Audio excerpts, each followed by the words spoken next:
쳐야지. 그럼 그런 거 아니, 한번 해봐. 네네. 조진웅 사태에 대한 진실을 아직 진실된 보도를 접하지 못한 것 같아가지고 이 말들이 많더라고요. 그러니까 한쪽에서는 그런 행위를 한 거는 잘못되고 속였다라고 난 처음에 나온 사실은 저 사람 저런 걸 숨겨왔구나라고 했는데 나중에 요즘 나오는 보도는 또 그 소년범인 걸 갖다 공개하면 안 된다는 보도가 나오니까 그러면 이건 뭐 어떤 사실이 또 있는 건가? 그 보도 우리 또 이제 언론사에 있으니까 이게 그 보도 지침을 어긴 건가? 뭐 이런 생각도 들 정도로 해서 지금은 사실 혼란스러운 단계야. 그러니까 이게 개인 조진웅의 그 배우에 대한 행위 자체는 그게 어렸을 때 저도 어렸을 때 뭐 우리 아파트에서 이런 놀이가 있었어요. 아파트에서 저녁에 애들이 돌을 들고 유리창 깨기? 유리창 깨고 도망가는 거야 그냥. 재밌잖아. 아니 그때 재밌었지. 그렇지. 그리고 깨든지 안 깨는지도 모르고 던지는 순간 까르륵 하고 다 도망가는 거야. 근데 어린 깨진 마음에. 집도 있었겠죠. 그러니까 어린 마음에. 그 다음에 그 소방차, 소독차 뒤에 막 쫓아가잖아요. 신연기. 맞아. 그 안에다 돌을 던지는 거야. 맞아. 그럼 왜 그랬을까 몰라잉. 왜냐면 돌을 들고 쫓아가 같이. 음. 그러다 던져. 그럼 누가 맞을 거라는 생각을 하는데 아프다, 뭐 큰 상처 날 거라 생각 안 하고 맞아. 그게 자체가 재밌는 거야. 그 누가 맞았는지도 모르지 그냥 그러고 그치. 다 흩어지니까. 그 연기라는 게 진짜 왜 지금은 좀 이상하게 그런 아니 기분이 그러니까 안 되는. 그렇게 요약을 하면 조진웅이도 그럴 수 있다는 얘기지. 그러니까 그러니까 이제 누가 누굴 단죄한다는 것, 누가 벌한다는 것, 그치. 평가한다는 것 자체가 진짜 우리 많은 사례 봤듯이 그 단편적인 어떤 측면에서 그게 참 잘못될 수도 있다는. 스님 얘기해봐. 스님 어떻게 아, 생각하세요? 저는 스님의 그분이 잘 살고 있다라고 좀 생각이 들거든요. 어릴 때 그런 표가 네. 많더라고요, 지금. 저는 뭐 실수할 수도 뭐 하는데 지금은 자기 나름대로 열심히 살잖아요. 그 개가 천선에 따를까? 그 다음에 제 사는 지역이 서울구치소가 바로 걸어서 2km면 갈 수 있고 뭐 2천 보면 가요. 그리고 안양교도소가 있고 하는데 그 다음에 절에서도 스님들이 이렇게 교화하려고 이렇게 활동한 적도 있거든요. 그럼요. 근데 그런 사람들이 교화가 되게 쉽지가 않더라고요. 어렵더라고요. 근데 그분은 그 어려운 교화를 벗어난다는 거.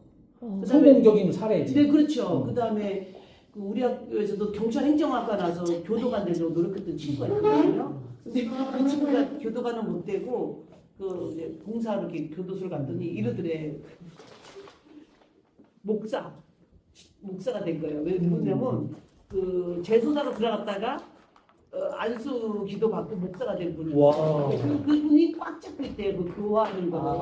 아. 자기가 해봤으니까. 근데 그 친구한테 하는 말이 너 교도소가 별 하나만 달고 너 짱이야. 너도 한번 범죄자 교도소 갔다 오면 너 짱 될 것 같대. 근데 사람이 죄를 짓고 나이 뭐 군대 갔다 와갖고 뭐 30 가까이 된 나이 교도소 가고 싶지는 않잖아요. 그래서 어쨌든 교화하기 어려운데 교화가 됐거나 아니면 거기서 스스로든 어떠한 분위기에서 벗어났다는 데서는 대단한 박수를 거지. 쳐야 되고, 그다음에 뭐 연기하다가 뭐 후배를 뭐 때린 여지는 아직까지는 거기서도 덜 빠져나온 상태가 아니었나. 자기도 또 욱하는 성격, 또 저도 이제 심리에 대해서 좀 많이 궁금해하거든요. 왜 우울증을 가진 사람은 계속 우울증을 갖고 있고 분노를 가진 사람은 왜 계속 분노를 가진가. 근데 그 사람들 나름대로는 합당한 논리고 합당하게 얘기를 하거든요. 근데 어쨌든 그분은 잘 벗어나고 열심히 한 거고, 그 다음에 지금이 남들한테 그 과거에 대해서 비난받는 마지막일까?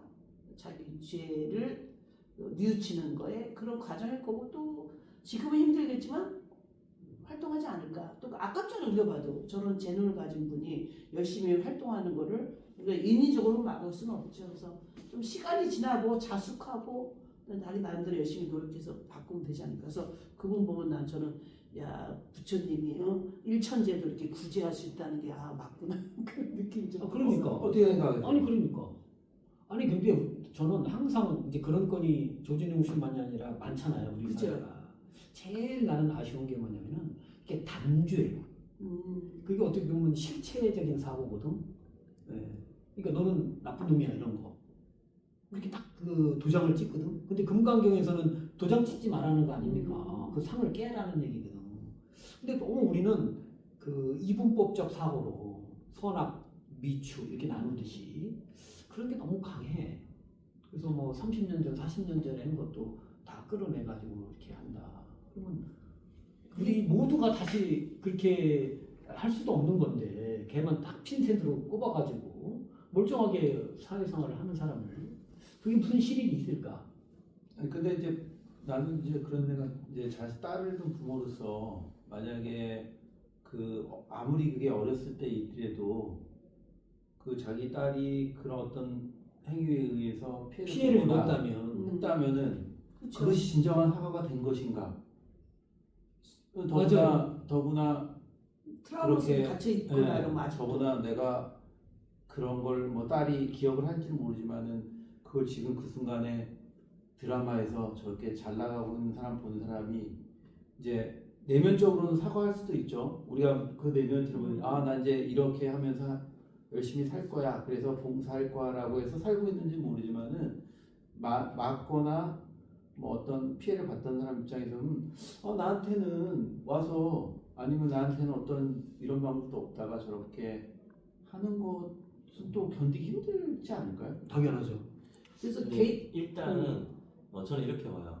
그 죄에 대한 부분을 일단 빼고 우리나라 사회에서 이런 촉법 소년들의 범죄 행위들을 공개하는 게 법적으로 안 되게 돼 안 있잖아요. 되게 돼 있어요.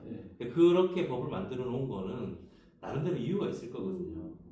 근데 지금 현재는 그때의 내용들이 지금 언론이 취재 디스패치라는 곳에서 취재를 했고 그걸 공개를 해버린 거거든요.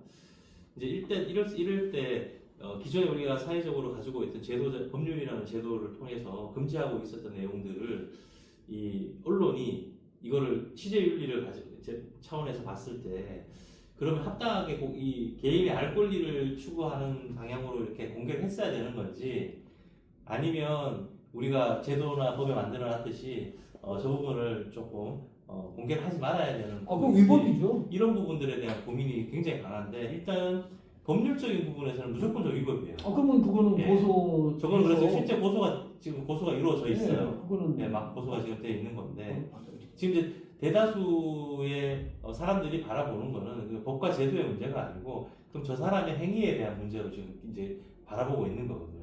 그렇기 때문에 저 사람의 그 당시의 행위가 잘 됐느냐 잘못됐느냐라는 어떤 그런 관념적인 어떤 이제 생각으로 넘어왔을 때 분명히 잘못된 거고 그러다 보면 저 잘못된 것을 그러면 지금의 저는 어떻게 해석해야 될 것이냐라는 어떤 그런 부분인데 굉장히 말하기도 조심스럽고 어려운 부분인데 그건 뭐 설명해야죠. 예, 부처님 당시에도 그 육사 외도 중에 제가 이제 기억이 이제 하도 오래돼서 이름이나 이런 부분 기억이 안 나는데 100명을 죽이면 깨닫는다라는 어떤 안골마나. 예, 이제 그 해서 90몇 명을 죽였잖아요.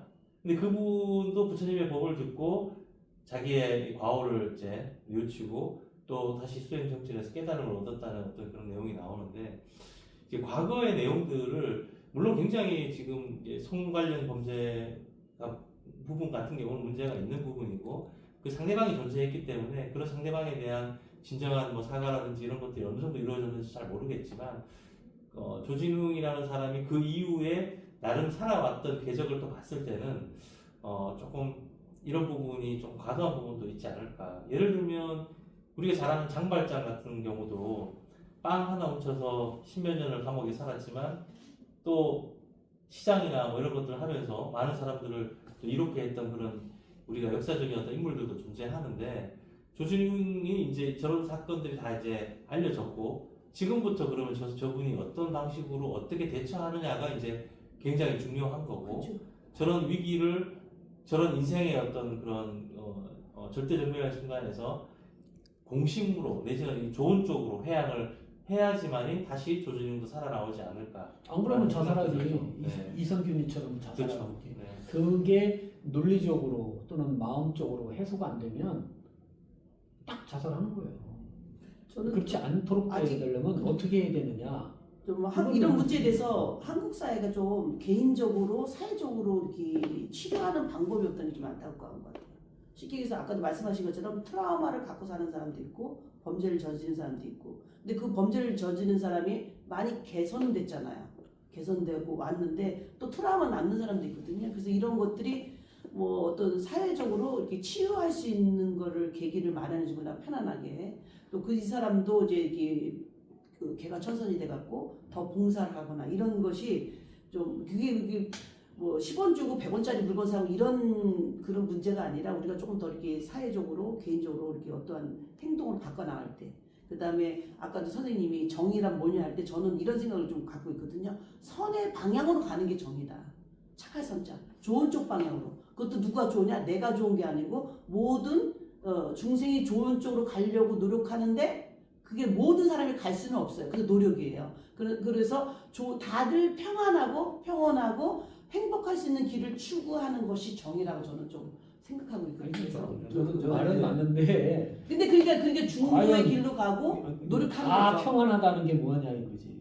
그러니까 노력해야 된다는 거. 아니 연습해야 된다는 거. 아니, 아니 부처님도 중도를 얘기했거든요. 치우치지 않는 거. 그러니까 대충 얘기하면 선하게 나눠지죠. 근데 이제- 근데 과연 그걸 깊이 들어가면은 그게 근데 이제 언론에 좀 집중해 보면은 그러니까 그런 범죄나 악행을 했던 사람이 과거를 숨기고 지금 조금 나은 삶을 살았다라고 해서 그것이 모든 게 용서될 수 있다라고 한다면은 반대로 그러면은 과거의 걸 숨기고 사리사욕은 아니더라도 자기 욕심만 채우고 성공한 사람이 있다고 쳐요. 돈을 벌었어. 그래서 재벌로 떵떵거리고 이제 막 이제 해. 근데 디스패치 같은 언론에서 그 사람의 과거를 공개했어. 그럼 그 사람은 지탄받아야 돼요. 그러니까 이게 논리적 못 쓰는 있는 게 지금의 모습이 때문에 과거에 어떤 거는 사라질 수도 있고 용서받을 수도 있고 어떤 거는 용서될 수가 없고 그런 식으로 얘기하면은 이제 그 언론의 역할 중에서 우리가 이제 여러 사례를 보잖아요. 어떤 정보를 어떤 매체가 공개해서 특히 이제 미국의 군사 정보가 무고한 시민들, 무고한 사람들을 살해하고 고문했던 것들도 공개가 돼요. 그러면 그것도 엄연히 법이 있는데 그거는 괜찮고 그거는 이해되지만 이거는 불법 법적이니까 이제 언론이 그렇게 또 딱 자로할 수 있느냐에 대한 부분도 있는 것 같아요. 그래서 이게 참 일단은 저는 이제 완전 팩트를 읽어보지 못한 상태에서 조심스럽긴 한데 이게 참 어려운 것 같다라는 생각. 저는 불교적으로 그렇게 봐요. 그러니까 어쨌든 조준용이가 완전히 그 업에서 자유롭지 못했다는 거예요. 그러니까 우리는 과거는 지나가면 그냥 끝 이런 게 아니라는 거예요. 이게 어떤 업은 10년 뒤에 그 업이 그 싹이 터서 그 과보를 받을 수도 있는 것이고 어떤 거는 지금처럼 30년, 40년 뒤에도 꽃이 펴서 그 결과를 받을 수도 있어요. 심지어 어떤 수도 있고 그 내생이 발현될 수도 있거든. 불교적인 그 업의 설로 보면 그런 것처럼 조준용 씨가 모든 게 자업자득이라 하는 이제 그런 마음에서 일단 새 출발을 잘 하기를 바라고. 그렇죠. 그거를 우리 스스로가 내가 조준용이라 생각하고 또 내가 조준용에 의해서 피해받았던 그 사람이라 생각하고 그 마음에서 우리가 같이 출발을 해야 되거든요. 그것은 뭐냐면은 이 중생의 세계에서는 끝장나는 일이 아니에요. 이 분별심으로 특히 욕계, 색계, 무색계 내에서는 끝장나지 않는 일이에요. 아 역시 국장님 말씀. 그러니까 제가 지금 제기했던 게 그런 것 같아. 우리 모두가 신심으로 그 피해자이고 가해자 입장이 아니었던 거야. 이거 제 얘기하기 좋아하는 사람들은 그냥 삼자 부경꾼의 입장에서만은 얘기하려니까 이런 얘기가 안 나와요. 항상 내가 오라. 보도를 접하고 그거에 대해서 내가 소화해서 내가 표현할 때 항상 내가 오라. 그것이 옳다고 우리는 믿지. 그렇지. 네. 아닌 사람이 있어? 그게 불교에서 얘기하는 아상이거든. 그게 깨져야 된다.